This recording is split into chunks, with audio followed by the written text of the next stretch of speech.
Joe, we're here. We are here. We've done it. We have. The more important question is, are you here, ladies and gentlemen? Can you hear us? Can you see us? If you could throw us a thumbs up or a virtual thumbs up. Virtual thumbs up, or if you can work an emoji into GoToWebinar, feel free to do it. But let us know in the chat if you can hear us okay. Or not. Hopefully someone can. Let's see. Do you have the chat up? We are running so many screens and monitors and wires. We are sucking the entirety of the internet from New York City to get today's webinar working for us. So just want to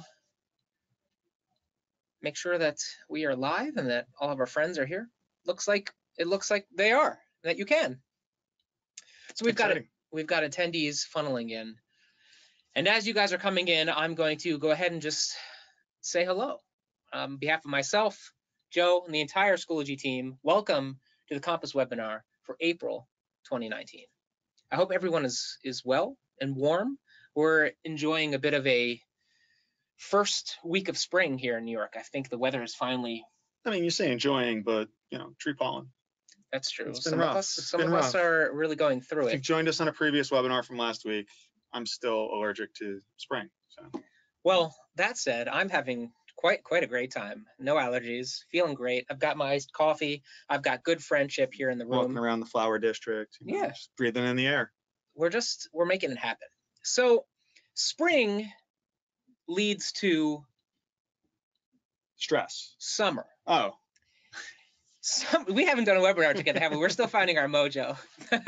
Summer leads to end of the school for many of us. And so what are we going to talk about today? Well, we'll get there. The next slide actually tells you who we are. Here are some old pictures of Joe and I. I'm Mike Indeglio. This is Joe Vassallo. And this will mark my 7th end of the school year with Schoology. This will be my 3rd. Okay, so together we're bringing you 10 years, a decade of Schoology. And what are we going to talk about, Joe? Well, we're going to hopefully have you guys join along with us. Make sure to share your end of year tips or just tweet along with us at #Schoology Compass. Or don't, really, that's up to you, but our social media team would be really happy if you threw at least 1 or 2 out. But do it. Yeah. Do it. We like your engagement here. We like to see what happens. You can also chat with us via the questions panel. We have the incomparable Whitney here to hopefully answer your questions. If not, you'll get that nice macro that says, hey, we're going to follow up with you. And we will indeed follow up with you. But this afternoon, Joe, we're talking about some best practices for ending the school year right. It used to be that you just took your grade book, did all of the math, got the filing cabinet out, threw all of your papers in there, locked the classroom, and just went on vacation, right? That's how it used to work. Yeah, I mean, I'm sure there's people in here that are either still doing that, unfortunately, today. Probably unlikely today, but there's definitely people that are here that remember those days, and they're not too far off. So if you've been using Schoology long enough, you've probably integrated with your SIS, but hey, times are tough. So you might be recording in a paper grade book and doing all that stuff, but it's different today. Yeah, it is different, and we're moving away from that. And so we want to tell you is whether you're an instructor or an administrator, what exactly are some things, some tips we can give you to get your rollover to end the year and start next year going. And if we don't cover everything in the next 45 minutes to an hour, which is absolutely not going to happen, we're going to do our best. We are going to share with you a whole bunch of materials that we've gathered and options that you have to get more help from us. Speaking of more help, Joe, I think this is a good time of the year always to discuss that sometimes you only have one contact at Schoology that you're interacting with at any given time. Or maybe if you're an instructor, you're just shooting off emails to our support team or using our incredible support guide. Shout out to Nikki and the whole support team. But I wanted to just discuss with you, Joe, as we saw on the slide previous, that you are a PES, also known as a Product Engagement Specialist. So I wanted to first ask you what that means, and then ask you to share, just so everyone's on the same page, what support contacts and what's the team that everyone has built out, every client we have that goes through, what support system do they have here at Schoology? All right, so I think it's important to define my role, what I do as a product engagement specialist here, in the context of other people's roles across the Schoology teams that support our clients. So if you have ever worked with me, you hopefully have an idea of what I do. I am a subject matter expert in the platform and in the use of instructional technology in education. I work on consulting around best practice in the platform, pedagogical practices, just various ways of how to best get the full impact out of your platform from a usage perspective. That comes from years of experience as a classroom teacher, running professional development for educators, either inside the district that I worked in or as part of the Schoology professional development team previously. Your Schoology team is comprised of a lot of subject matter experts in each area. We don't really, a lot of us are capable across the bands of different roles. However, we like to focus on and make sure that everyone has the specific subject matter expert that they need. So you'll have a product engagement specialist who is, again, your subject matter expert in platform and industry. Your client success manager is going to be, you may have heard the term, Mike, you've been here for 7 years now. Client success manager, if you've been with us that long as well, which is entirely likely, you may have met an account manager in the past. It's just a role that is going to be your long-term contact at Schoology that is going to make sure that you are happy, up and running, doing well, and any of the things that you need to address, that's your direct contact. You do have a support team who is also going to be there to resolve issues as they come up, but we want to make sure that your client success manager is being utilized who knows your needs and your part of the organ or how you integrate with our organization best. We also have implementation engineers. Our implementation engineers are very critical for your onboarding process, as well as for any type of time pertaining to what we're talking about today, the rollover process. When it comes to data prep, data cleanup, integrations with your student information systems, exporting data, importing data, setting up servers. There's a lot of technical setup that is being handled by them, and this is a very important time of the year for them because they are really running with a lot of different work going on. So they're the unsung heroes often, and I'm going to give a shout out to our implementation engineers. They're a great set of Schoologites. I think that's where we sit now, Schoologites. Schoologites, yeah. But I think to consolidate a lot of that, your CSM is that point person, right? So we have all of these people here to support you, but if you go to the CSM, they can pass you off depending on what issue or help you might need. Mm-hmm. Is that yeah? Your CSM is going to know whether you come to them with an issue and you say this is a problem that we have or something. Even if you're happy about something, you want to communicate that out to people. They'll know exactly who to communicate that to. But if there's any questions you have, any issues around, I'm trying to do something around data integration with my student information system, your CSM is going to point you in the direction and get you connected with your implementation engineer and make sure you're up and running in the way you need to be. And of course, this is a great time of year to check in with that CSM, and we can kind of take a pulse as to where you're going as far as engagement with the rest of your school. Perhaps you're just implementing, perhaps you've been with us for a while. But rolling over is always a good time to make sure we have everything working technically, as well as we are meeting your needs as an LMS. So that all said, we provide some extra services for rollover that we're going to talk to you about a little bit later. But first, let's jump in with some tips. Well, I think we want to, now that you know who we are and what we do. Right. We would like to know who you are and what you do. So we have a poll that we've put together.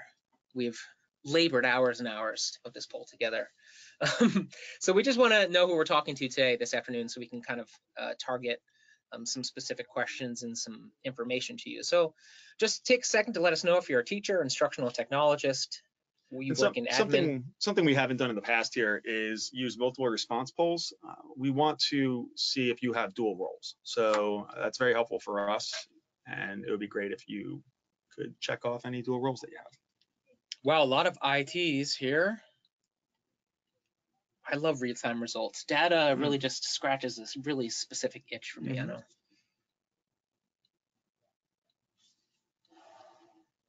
this is where in the future you're going to hear some nice classical music. We're working on our AV capabilities. Yeah. We're lucky to have more than one light this time. Okay, so here's what we see. We're talking to a good mix of people today, but a lot of LMS admins and instructional technologists. Okay, so that's good to know. We can talk about permissions a little bit when we get to. Yeah. We're getting a hand signal from Whitney. She's saying, Your screen. Do you need to share your screen? I need to reshare my screen. Yeah, there's some weird issue that we have with polls here that we're working out. So sometimes we might have to stop sharing screen and then reshare. I want to share my main screen. Is that better? There we go. We back? Okay, we're back. Sorry about that. I hope I had a clean desktop. I got a thumbs up. Great. Okay, so today what we want to talk a little bit about is final grades and getting your gradebook all spick and span for the end of the year. We're going to talk a bit about archiving courses, the proper way to do that, the various options you have, and what is the course archive and how should you be using it. We know a lot of people do things differently. We save courses to resources. Some people just pull their content from archived courses into fresh courses. Why that is or isn't a good idea, we're going to spend a little bit of time on that. Joe has some strong opinions. That's an understatement. We'll talk about ending the year, talk about some of the things you could be doing this summer, and then we'll talk about starting next year. So if we have time, we'll get to some Q&A, but like I said, Whitney is in there fielding questions in the Q&A. She can help you out, or we will follow up with you and help you out later. And then we'll talk a little bit about Compass, since it's the Compass webinar series. We'll talk about where Compass is, where it's going, and how it could potentially help you. Okay, so that's a packed agenda, and we've already talked for 10 minutes. Yeah. So I think it's time to go ahead and start up. Also realizing we didn't give Whitney a chair, so apologize for that. But she's a dual marathon runner in the past couple weeks, so she can stand. Well, it probably means she probably needs to sit more than we do. But that said, all right, let's move it. It is what it is. Yeah. Sorry, Whitney. So let's talk about verifying grade calculations. Joe, number one question you get end of the year, clients dealing with grades. So I don't know if we could say number one question, because there's just so many that come in. There's a lot of different needs. Everybody has a different role, a different need, different ways that they're utilizing Schoology. So, but conversations that we often come upon with final grades are, how do I make my final grades match? I want to make sure that the data, especially if I'm passing data from Schoology into my student information system, how am I going to make sure that everything is up to date, going to match those things? You may be recording data a particular way in Schoology. I am, as Mike said, a person of very strong opinions to make things work best. I think there's definitely best practices around how you manage your gradebook in Schoology. I often tell people, and this does not work for every organization, not everyone's comfortable with it, the different student information systems, but if you have the capability, record your data in Schoology and let it push over to your student information system. Don't create more work for yourself by using one system, the system that's going to receive the data and recording things in two different places. It's not worth the struggle. And if you can get for those of you that are administrators, instructional technologists, if you have the capability through the integrations to pass that data directly from Schoology to your student information system, then all the better, and eliminate that dual data entry. Some things that we will see as well is, how do I balance? It's kind of like balancing a checkbook. How do I balance my gradebook in Schoology versus the gradebook in my student information system? You may not be passing grades in. You may actually have some other export method.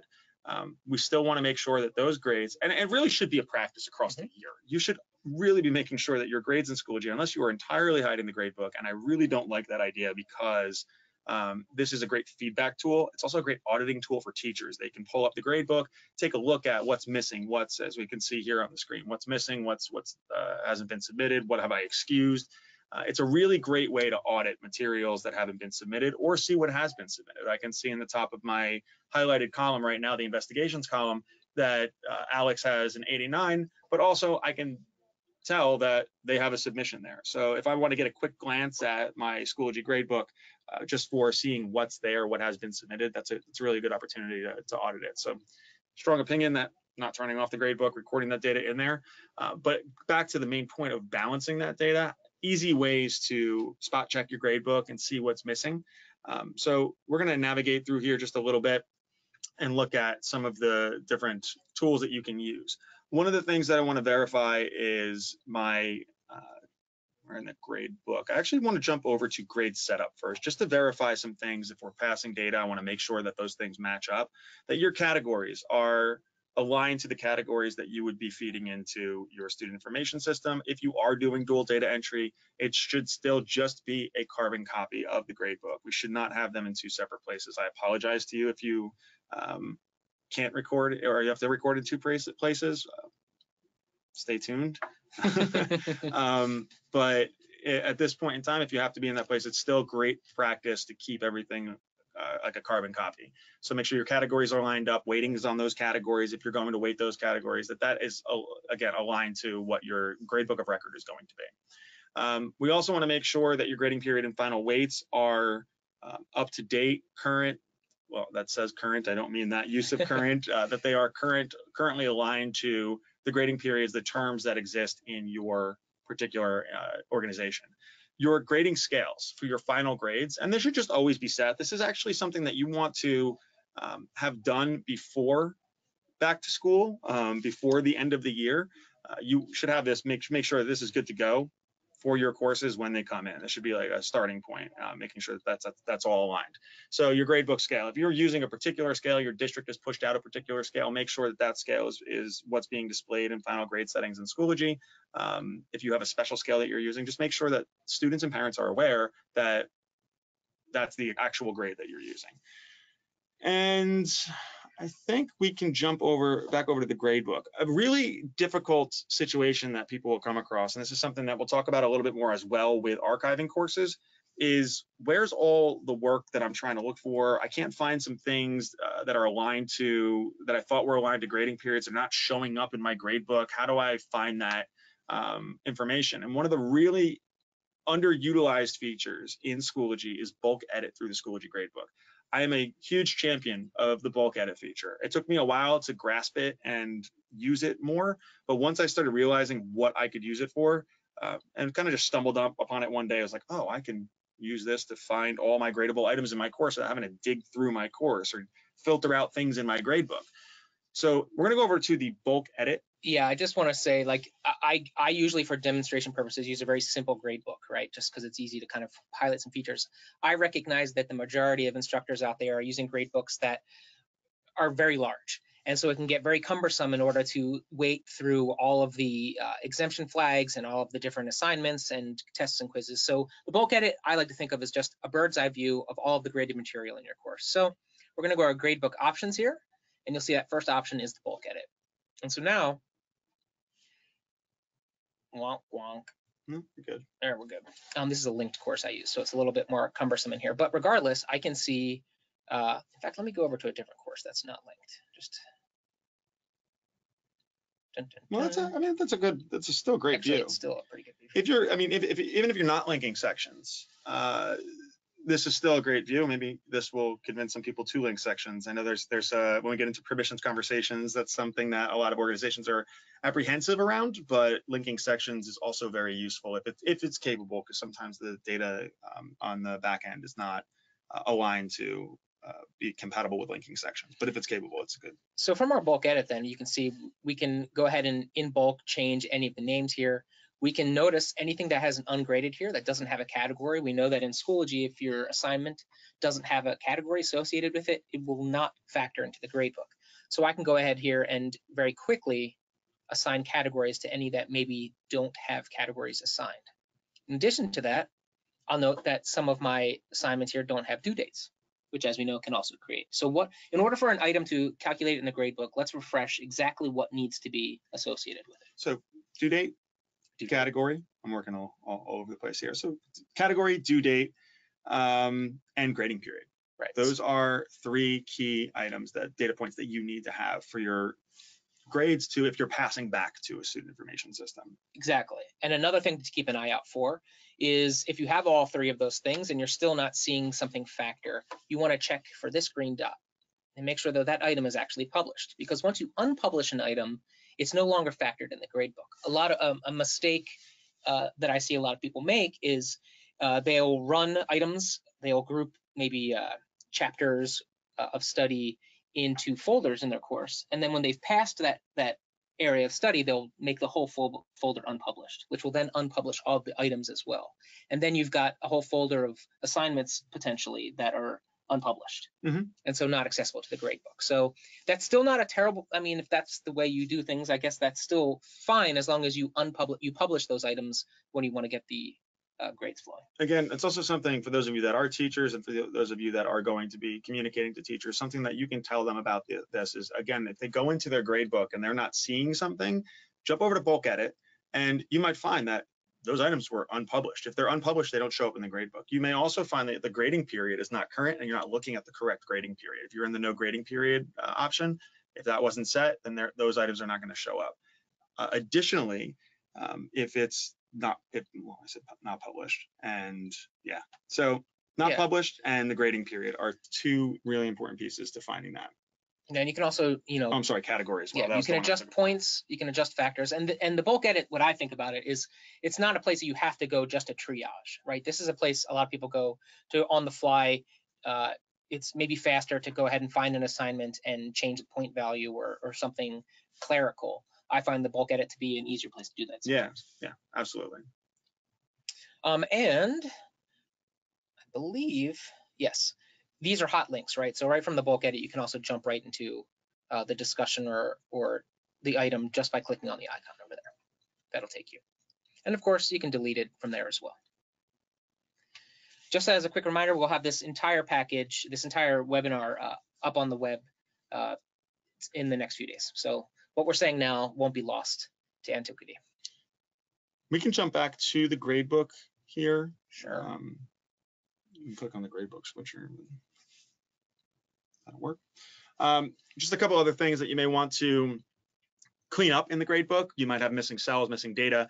Mike has in this, well, Isaac here, the student in this, or the teacher in this course, I'm sorry, has a couple exemption flags inside the system. And those flags can be easily identified by, if a cell is missing a grade in Schoology, we can click on the 3 vertically aligned dots inside of a grade column, and we can either set all grades, we can mark empty cells with those exception flags for excused.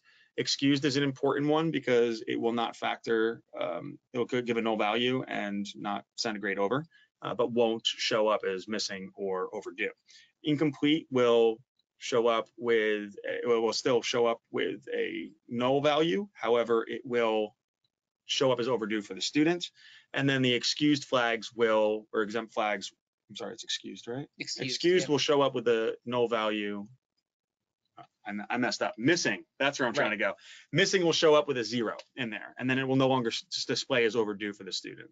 So a lot of people get confused or have questions around what those 3 flags mean. Excused is null value and will not affect student grade, and it will not show up as overdue. Incomplete will show up as a null value and then be flagged to the student as overdue. Missing will show up as a 0 and no longer show up as overdue for the student. And what if a cell is simply empty? If a cell is simply empty, there's going to be no data that feeds over. Exactly. So that's a good point, especially at the end of the grading period or end of the year. If I have empty cells, if that's the way I'm rocking, I can go ahead and now mark all of my cells as incomplete. Excuse me, I did that wrong. That's not what I wanted. I wanted to mark them as missing so that a 0 would be factored, if that's how we handle that situation. Yeah. And oftentimes I find that the mark empty cells as one thing, it doesn't really work for what I'm trying to do. So manually going in and just adjusting the ones. Sometimes if you know most of them are missing, but you're marking 1 or 2 as incomplete, you can mark them all as missing and then quickly change the incompletes over. Yeah, point of our story here is that don't forget to check out the bulk edit. In that options menu, there's also your ability to print reports if you want a printed report of some of the grading data. And also these option flag here, you have some exemption flag options. So, there's a lot of information and filtering possibilities within the gradebook, so we encourage you to utilize that. So if you want to get the data out of Schoology, you can do that individually at your individual gradebook level by clicking where Mike was clicking and there was an export option. But we're going to actually take a look at taking data out of the system in bulk. So how can we grab larger sets of data around multiple gradebooks or all of the gradebooks in Schoology if we're either wanting to manipulate that data on our own in our own data store, or we are exporting and importing into another place, like our SIS. So I've magically transported to a system admin account. So if you're an instructor watching, you're not going to have these tools. This is for system admins or those with those abilities. So inside of your tools menu, I've got school management. And since we are managing our school at large, I'm going to go there. And we'll see there, Joe, just as you've perfectly T-balled for me, the export option. So I'm going to pop in there. Now talk to me a little bit about what we're doing here. So we can do one of two things to export data in bulk. We can do a gradebook export itself, or we can set up an auto export. The gradebook export will allow us to select the schools, the grading periods, the courses that we want to export. I'm not sure if we use the proper format for courses here. So if we hit next, we might not show up with anything if we're not using section school code. No, you got stuff. Great. So you can select the courses that you'd like to export based on the data, the filters that you selected, and then we can select the fields that we want to export from that data. I would like all of the fields, Joe. And that will generate a CSV for us. And you can open that CSV in Excel or Google Sheets. And do all of your magic spreadsheet work. Yeah, if that's what you're into. Or we can do an auto export. We can get a SFTP server set up here for you at Schoology if we don't already have one set up. And you're actually able to export where we can select exactly what we want to export, just like we did with that gradebook, but set it up on an automated basis, maybe a daily basis. And you can be feeding your data out to that SFTP server. And then from that SFTP server, you can import it to your own data store, data warehouse, or your SIS if you want to. So these are things that the PES implementation engineer side of things will usually help with. And we'll talk a little bit more about that, on how you can do it. We have documentation around that. I am going to point out, and we're going to talk about this again a little bit later, down on the bottom right-hand side of your screen, you may have noticed this in Schoology, there's a little S logo, and that will always be there for you. And depending on your role in Schoology, you're going to get this Schoology Guide Center. This was really spearheaded by our knowledge management manager, Nikki Shackelford-Bush. And it is a great, exceptional tool in Schoology for any user. And depending on your role and where you are in Schoology, it's going to show you articles that pertain to your role and where you are and what you're working with on the platform at that given moment. Yeah. So always take a look at that, and then also for feature announcements. We'll talk a little bit more about that in a little bit. But for the audio export, if you want to get that data rolling out and you haven't been doing something like this, just talk to your client success manager at Schoology, and we will work through what that process looks like. All right, I'm going to pop back over to, Command Control Shift Tab. Yeah. Right, that's that. Okay. Whew. I'm learning a whole bunch of hotkeys myself today. Today is a wonderful day to have Joe here, who I think we sell a little bit short just saying you're a PES. If I may for a moment, I think Joe is one of the true VIPs here at Schoology. You've probably met him. He's at all the events. He works across departments. He's helping clients. He's on the road half the time, implementing clients, onboarding clients, teaching people how to use the platform. He's just, we're lucky to have him here with us today. I just passed Mike a $500 check. He did buy me Starbucks this morning, yeah. So it's fair. Okay, so we talked a little bit about data export. There we are. Let's talk about course archiving. Okay, end of the year, I've just taught a whole course. This is really a conversation for everyone, but I'm looking at instructors right now. It doesn't matter how many years you've used Schoology. A lot of people get freaked out because you'll start to see this yellow banner that says this course is associated with a grading period that will end on such and such.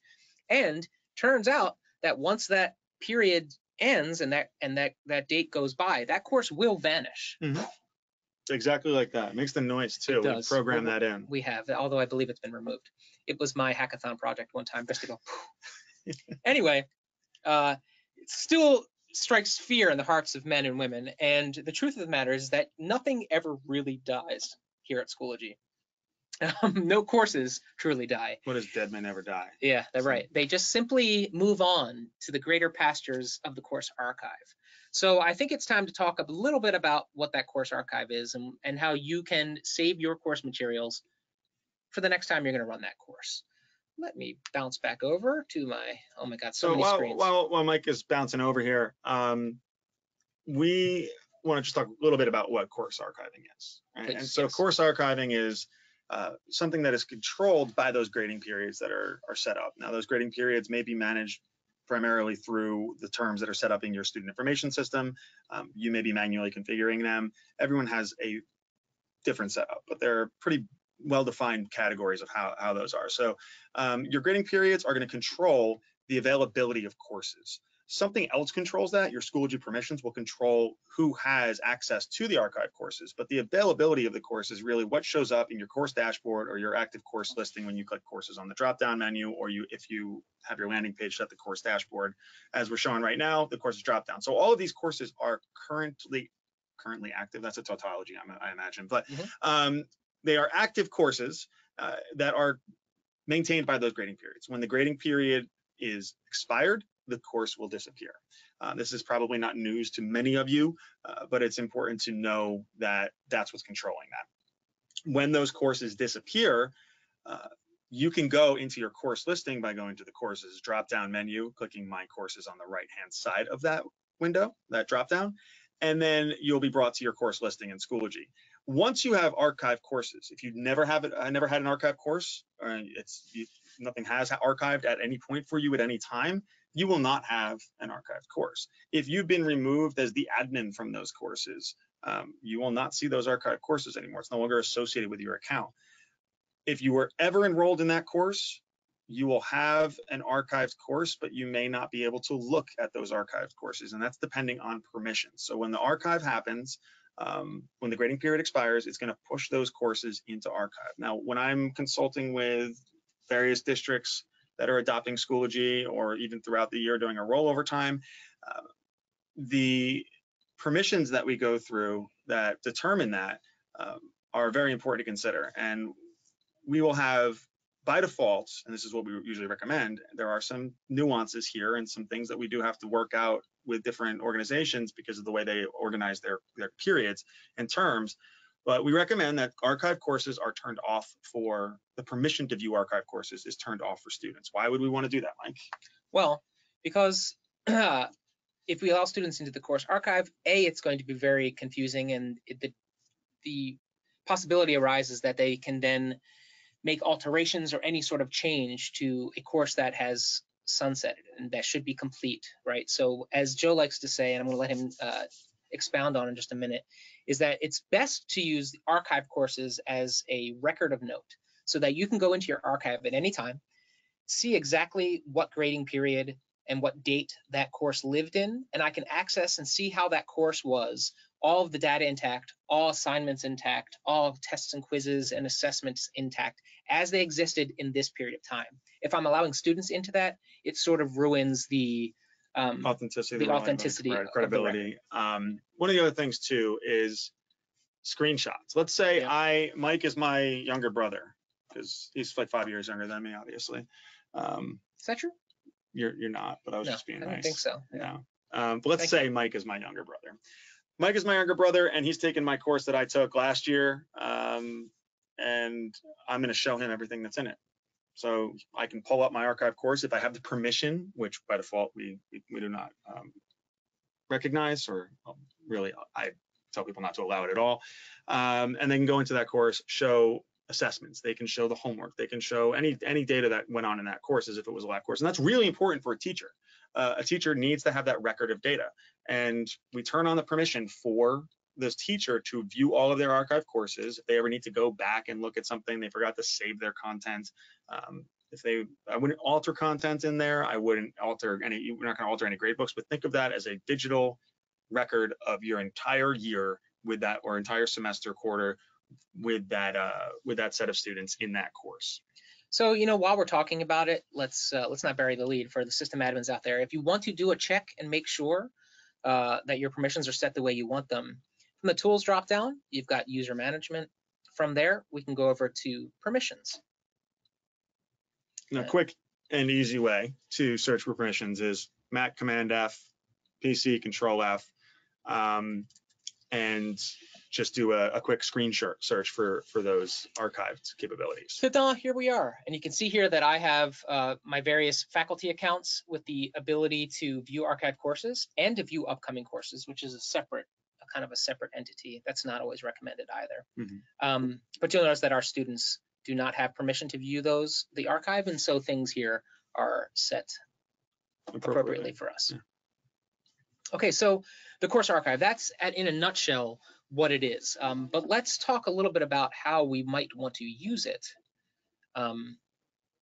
once I scroll through these wonderful slide decks that we've put together, Joe. We've talked about the permission and where it exists. You can also find this information within the help center or the support center.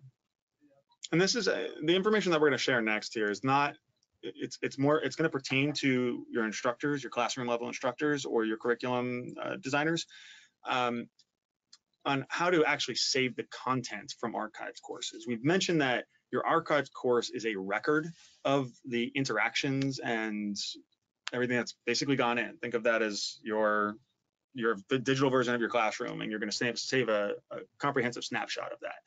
I don't want to call it a snapshot, we'll call it a movie. It's because you can go back and look at it at any point in time. Well, that's really a powerful analogy, Joe. Yeah. Well done. I'm moved. I'm glad you are.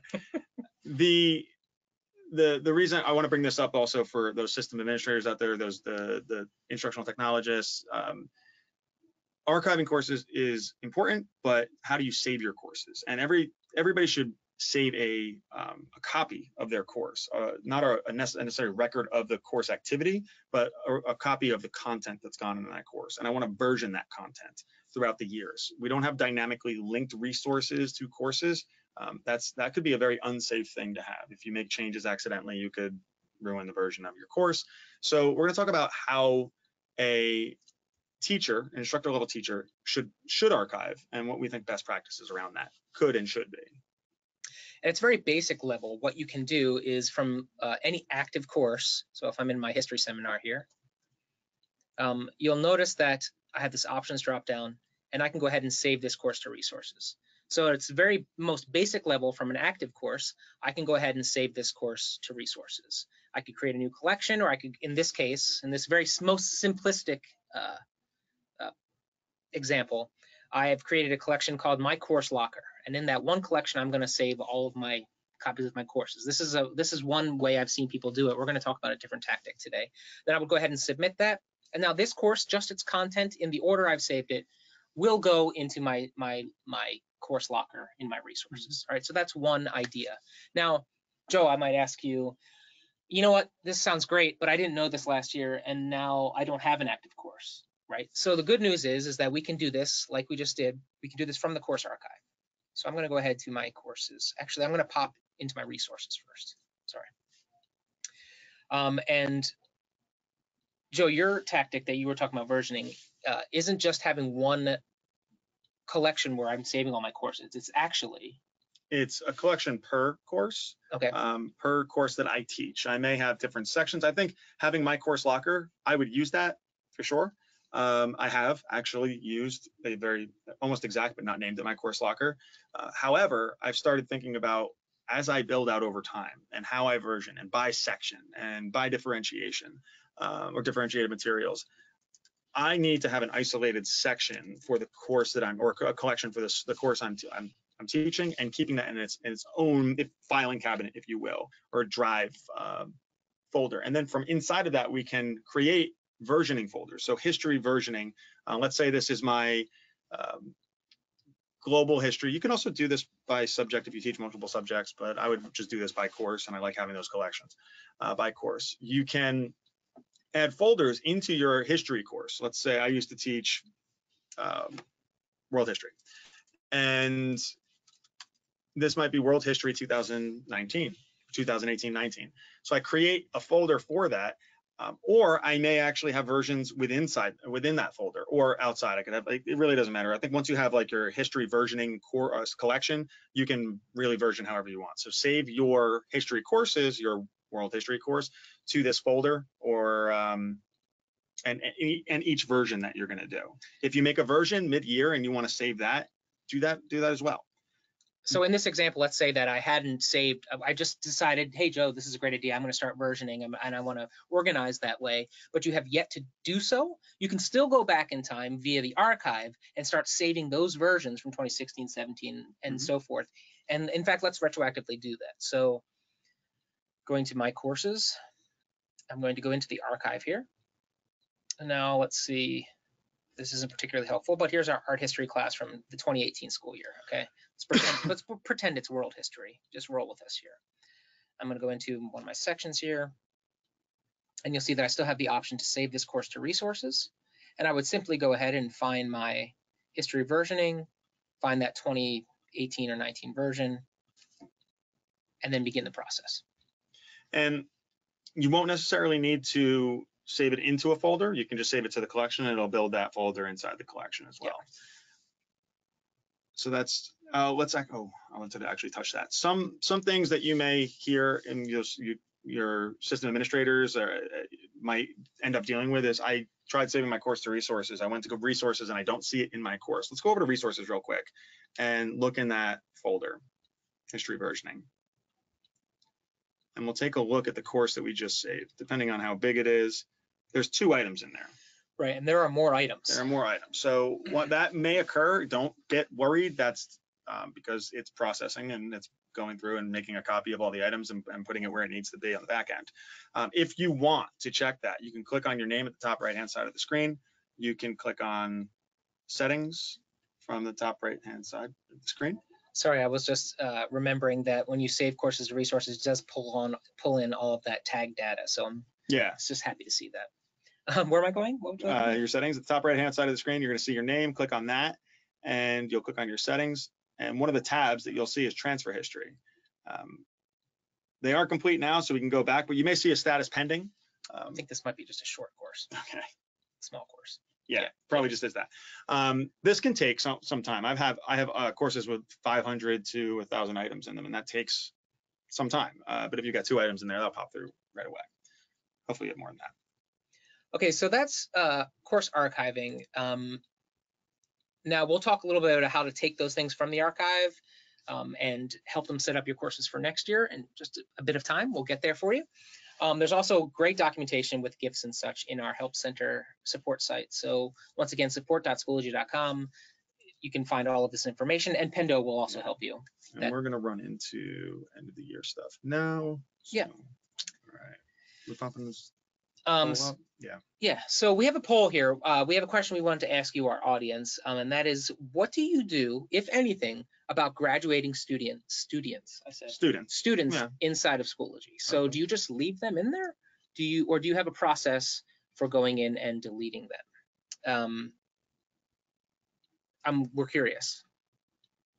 Whitney's giving me a look. That look, nope, and then a thumbs up. We really did make her just stand up for an hour, really. But you know, she does usually dedicate at least 2 to 3 hours at her standing desk every day. So this is we're just doing a favor, really. Mm-hmm. Some would say we're being chivalrous. No one would say that. I'm saying it now, though. Anyway, here comes the data. So we got, interesting. We have enough percentage of what are you talking about? And we've got about 50-50 split otherwise-ish. Great. I mean, more than I expected are doing that. So that's good. We want to talk about, for those of you that are not or don't know what we're talking about, this is going to be a very quick, really useful piece of information. So you can go about with your rollover, your student information system, or your import process. I don't want to say import process, but your student information system is not going to. You may pull those students out of the student information system. Schoology is looking for the people that live inside the student information system. It does not recognize that your students are no longer in that student information system. If there's no one-to-one match, then it won't pull them out. So what we need to do is filter out by particular user. So we can go to our user management. There's 2 ways that we can really do this, is by filtering out potentially on grade year. So if we feed grade year in as a field when we're creating accounts. All of my data is very old, but let's just say it was 2015 here.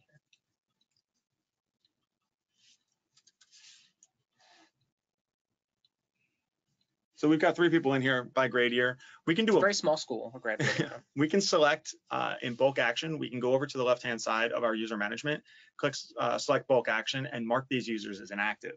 That is going to pull them over into the active tab. Does not delete their account.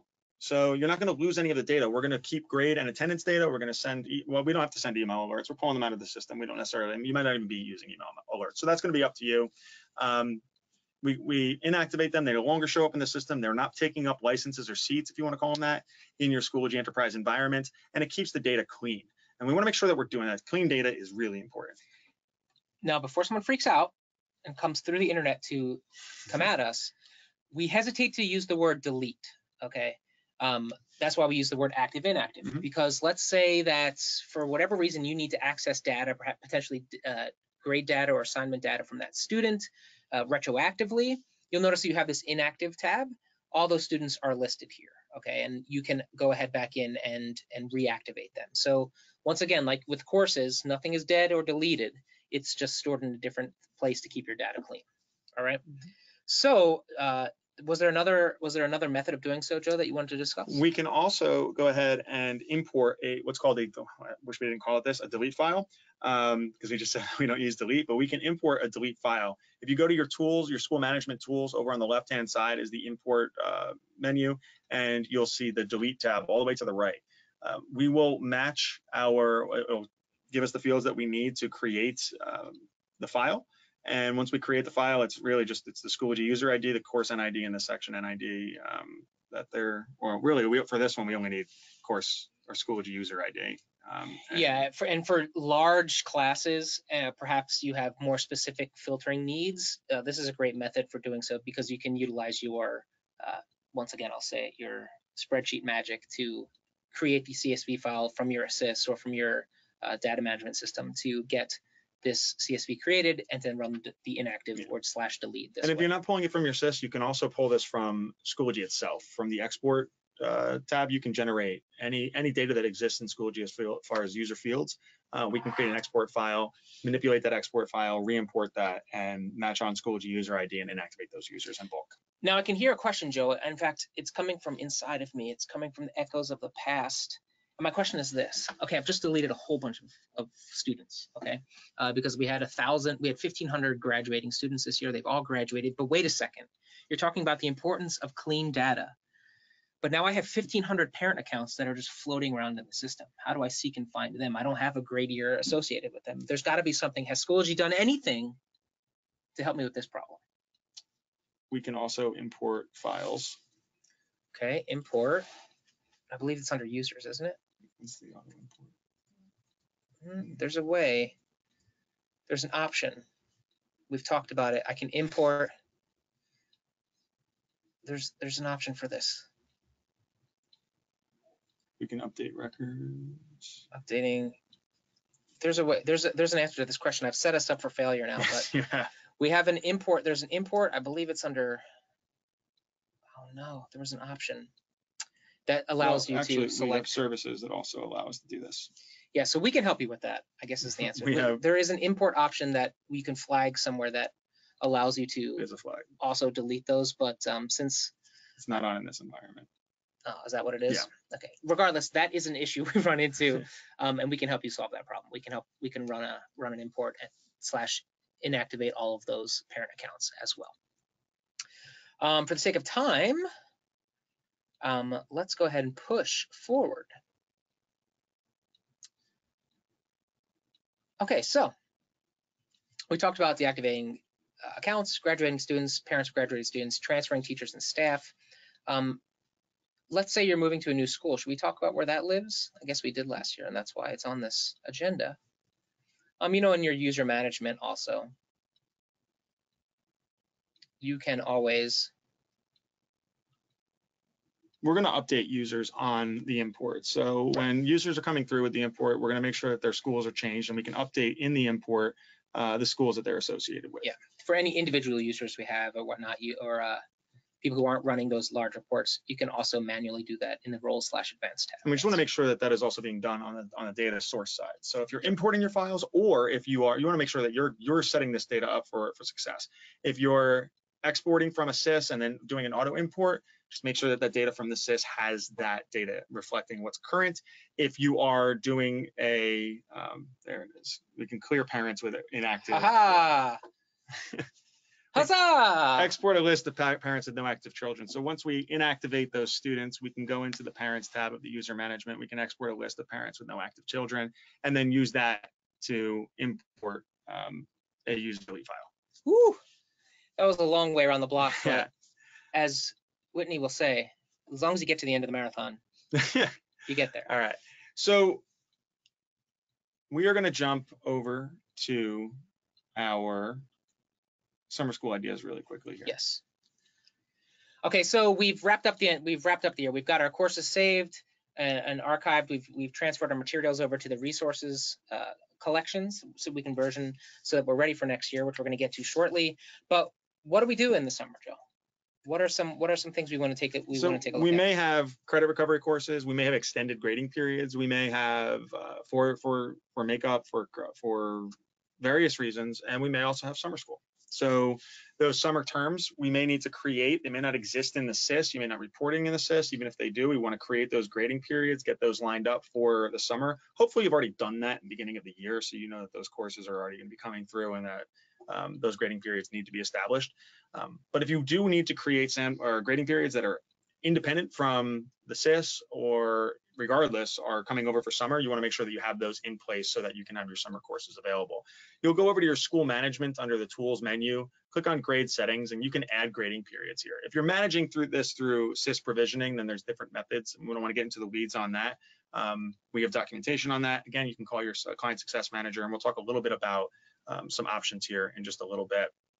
But those are really for summer school ideas, the things that we're going to cover and jump through to beginning of the year planning. So just to put a final point on that, the point there was that if you are doing all of your grading period provisioning from an SIS, you still have the option to create independent grading periods to use for those summer ideas, credit recovery, summer school, and so on. That will not sync back to your if they're being run independently, they will not sync back to the SIS. So you can have the best of both worlds in those scenarios. That's the point we wanted to make. Yep. Okay. So now let's take a look at starting to plan for next year. And next year, when is that, Mike? Well, it's now, Joe. It is. It's not September. Well, some people who already have cocktails in hand to end this school year might think that it's September, but the truth of the matter is that we should start planning for next year right now. Right now, yeah, and that's why we have that crossed out there. When is the first day of school? That's not when we're thinking about with planning for next year. Back to school here at Schoology starts today. And for some of you, that's going to be different. I mean, it might be a little bit earlier than today, depending on your school setup. I know different areas of the country do have school at different times, but you really want to think about months out to make sure that you're planned going into that year. So we want to think about like when teachers really need to have access to their courses, and we want to plan out for that. So we want to look at that date as our target date, that we have to be live by this date, and backtrack. We want to make sure that we have that data ready to roll over with at least a month, I would say, if that's possible. I know a lot of that SIS data is not input. We don't want to be putting it in right away, but we don't need to rely on the SIS data. We want to be putting it in right away. We don't need to rely on the SIS data for setting up for the beginning of the next year. We can get the grading periods lined up. We can get teachers prepped for what their courses might look like, to let them know for PD, summer PD, anything that they're going to need to be successful with Schoology for next year. The data side can, as long as we're really planned out for when teachers and faculty need to set up their courses and see that. And for instructors, know this too, that though you might not have your fresh courses loaded into your Schoology courses dashboard until maybe even the start of the term, that doesn't mean that you can't start working on your course building and your course versioning prior. That's why saving those courses to your resources is such an important thing to do, because you can be working within your resources during the summer, during your off time, and then whenever your school finally gets those courses and users provisioned into your dropdown, that's when you can start utilizing just transferring from resources back over. So Joe, should we show them how to do that? Do you think? Quickly, maybe? Let's cut away from that, and I just want to get it. We could talk about that at the end here. Sure. Have some time that people want to stay on for, but let's jump down to getting people prepped into our rollover course. Excellent. Let me skip some of these things. Here we go. Okay, so we have a rollover course for you. This is going to have tons of information, but really not too much information, just enough that you need, but a little bit more resources for based on scenarios that you might encounter. This rollover course is expertly designed by our instructional design team. Hats off to Mike and Julianne for doing that.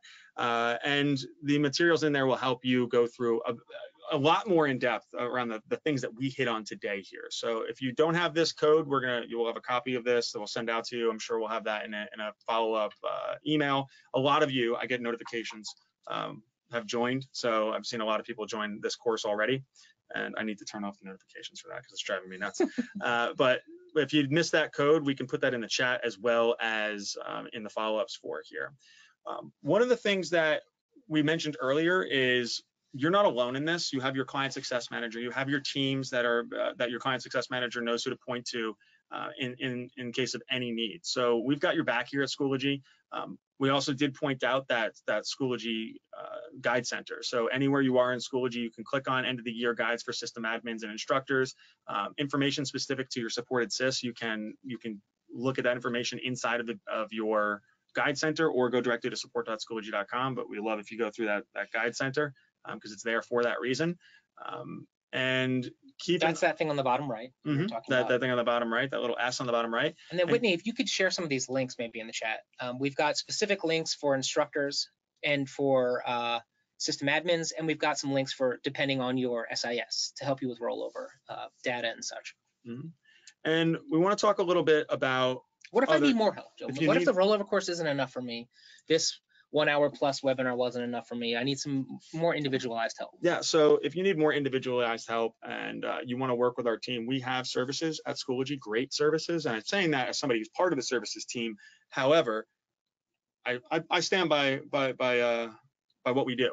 And anyone that's been through these services has given us great reviews on it, and we have a lot of great stuff out there. So we can work with you, and we have a rollover support package that includes data population. You can schedule a session with one of those implementation engineers to update your users, courses, and enrollments. You can create new terms for the 2019 school year, so you're not alone on those things that we were mentioning. We can help you clean up user accounts that are no longer active in your organization. We can reassociate parent accounts for children that have graduated or moved on. So all those things that we talked about, we have services at Schoology that you can contact us via schoology.com/rollover or talking to your client success manager. And you can come over to our landing page here that was also just shared on that screen to contact the Schoology team, and we'll direct you where you need to go. We also have instructor best practices. So we have with that rollover package, you'll get access to a private Schoology group to gain access to easily downloaded resources to distribute to instructors. You'll be able to ask Schoology experts rollover specific best practices like myself or Mike or one of our implementation engineers.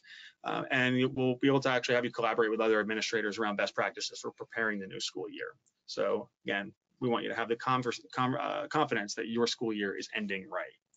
And we are just coming up on it. So there's two little pieces that we still want to talk about. Summer is a great time to start thinking about next year. Well, really, summer is a great time to be finished with, start thinking about next year. Right now is a great time to start thinking about next year.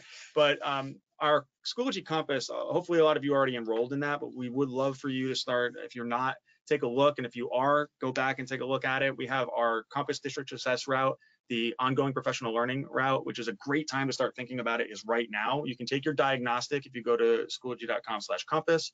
You can take sign up, you can take a diagnostic there. It'll give you a level of where you are at based on our innovation configuration maps. And if you are potentially designated as something like emerging, you can go and we'll send you a set of resources. You'll have access to a course that's going to walk you through that. So our next slide just shows a little brief overview of the resources that you'll have get sent to you that are specific recommendations around ongoing professional learning for your organization. And those will guide you to professional development and the services that you might need through Schoology and not just through Schoology, things that you can consider and what you might need to do to get to the next level with your pedagogy and instruction and technology So implementation. let's, if I want to sign up for that, if I haven't done so already, it's schoology.com/compass. Yep.